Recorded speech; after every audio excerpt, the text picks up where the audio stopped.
Hello दोस्तों, आप सभी को हमारे प्रभु यीशु मसीह के नाम में जय मसीह की स्वागत करते हैं आज एक नए वीडियो में। दोस्तों, ये वीडियो बनाने का मन तो नहीं था, लेकिन हमारे बहुत सारे ऐसे भाई बहन हैं जो प्रभु यीशु मसीह पर विश्वास करना चाहते हैं, लेकिन वो सोचते हैं कि यीशु मसीह तो मांस खाने की आज्ञा देता है और बाइबल भी इसका खुलेआम इजाजत देता है, चाहे तो कोई भी व्यक्ति मांस खा सकता है, तो वह परमेश्वर कैसे हो सकता है?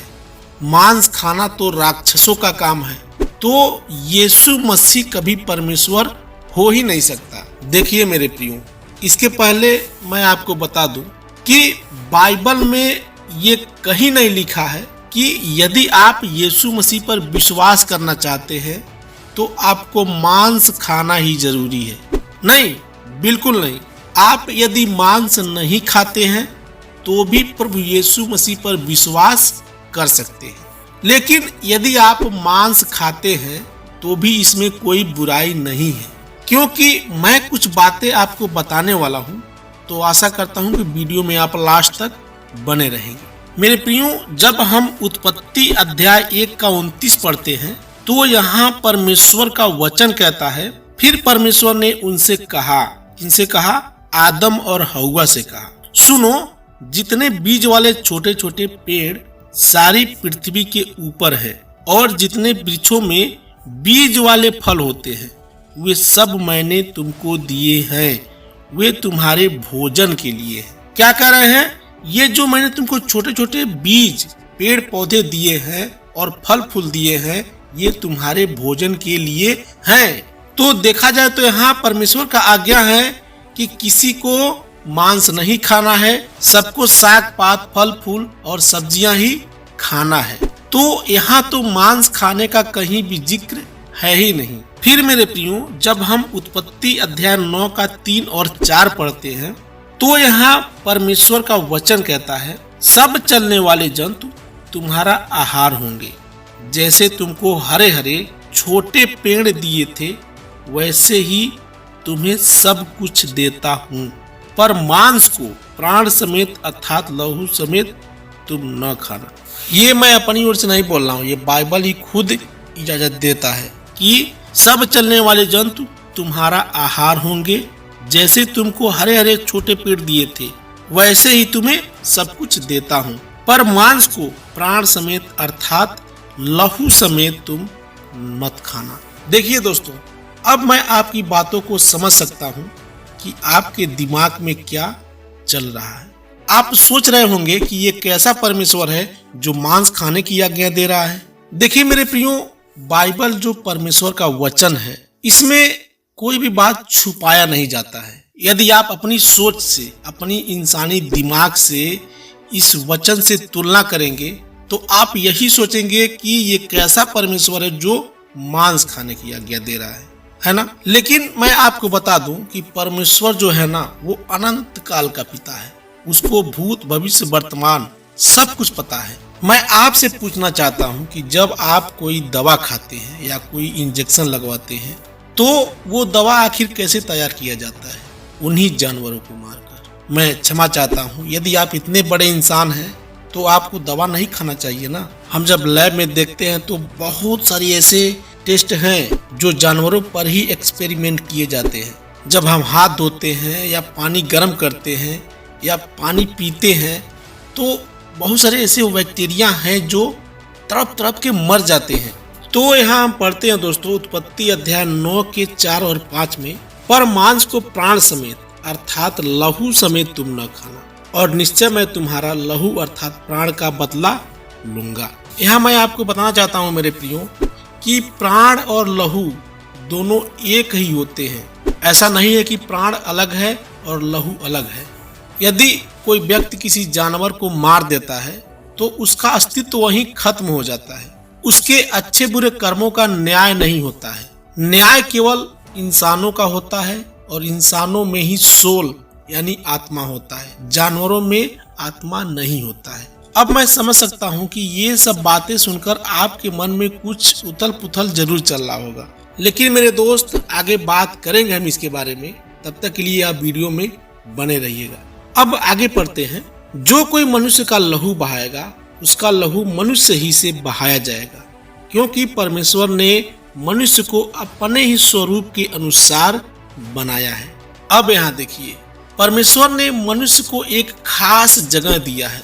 मैं आपसे पूछना चाहता हूँ कि क्या आप जानवर और मनुष्य का तुलना कर सकते हैं? यहाँ बाइबल सिखाता है कि परमेश्वर ने मनुष्य को अपने स्वरूप में बनाया है, यानी परमेश्वर एक आत्मा है, आप और हम भी जानते हैं, और वही आत्मा आप में भी दिया है और हम में भी दिया है।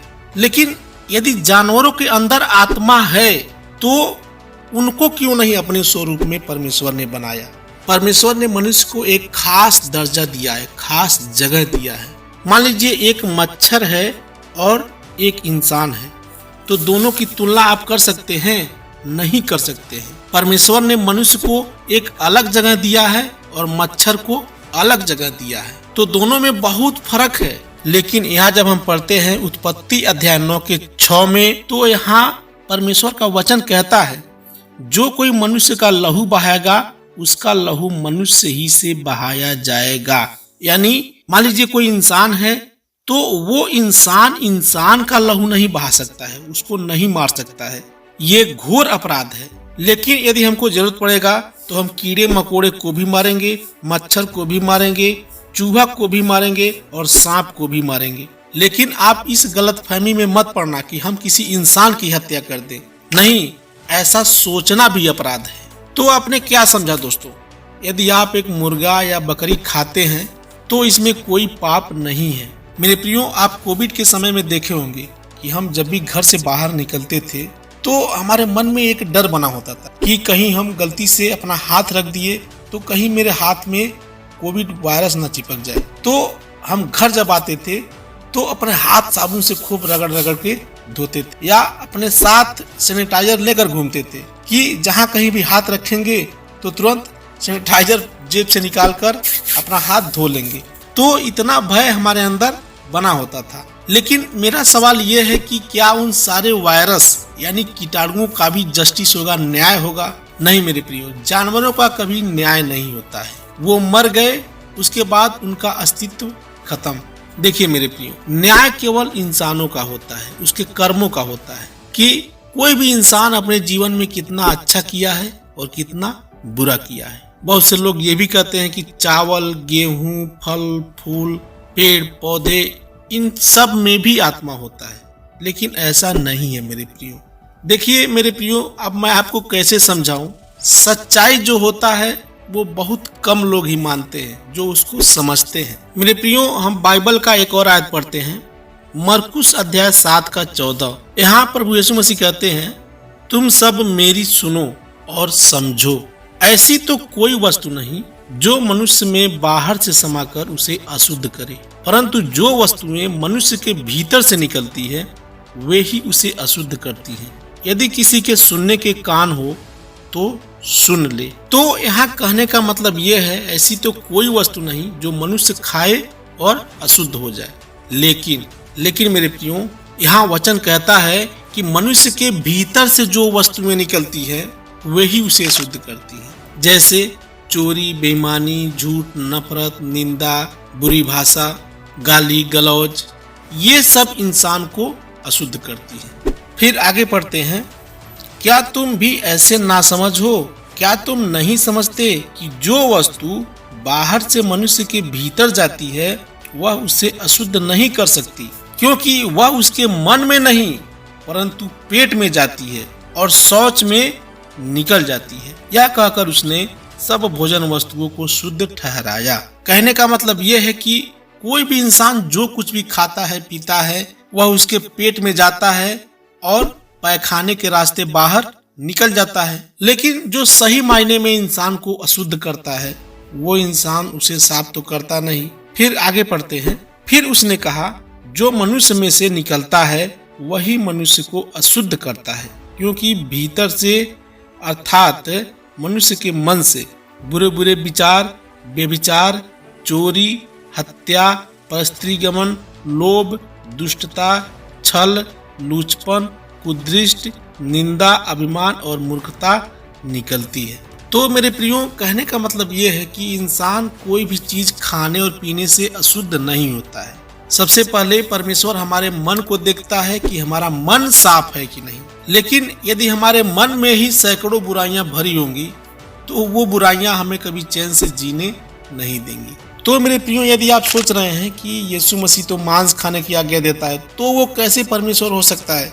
देखिए, मैं पहले भी बता चुका हूँ कि बाइबल मांस खाने के लिए फोर्स नहीं करती। यदि आप मांस खाते हैं तो भी ठीक है और नहीं खाते हैं तो भी ठीक है। हमारे चर्चों में बहुत सारे ऐसे लोग आते हैं जो मांस, मीट, मछली नहीं खाते हैं, लेकिन प्रभु यीशु मसीह की आराधना करते हैं। तो मेरे प्रियो, आशा करता हूँ कि आपके दिमाग में जो भ्रम था वो दूर हो गया होगा, आपको आपके सवालों का जवाब मिल गया होगा।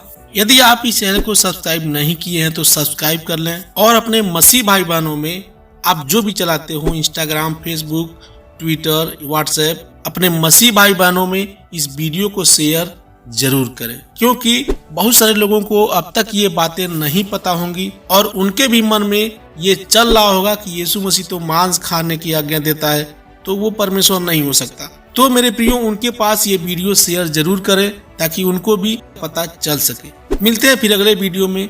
तब तक के लिए आप सभी को प्रभु यीशु मसीह के नाम में जय मसीह की।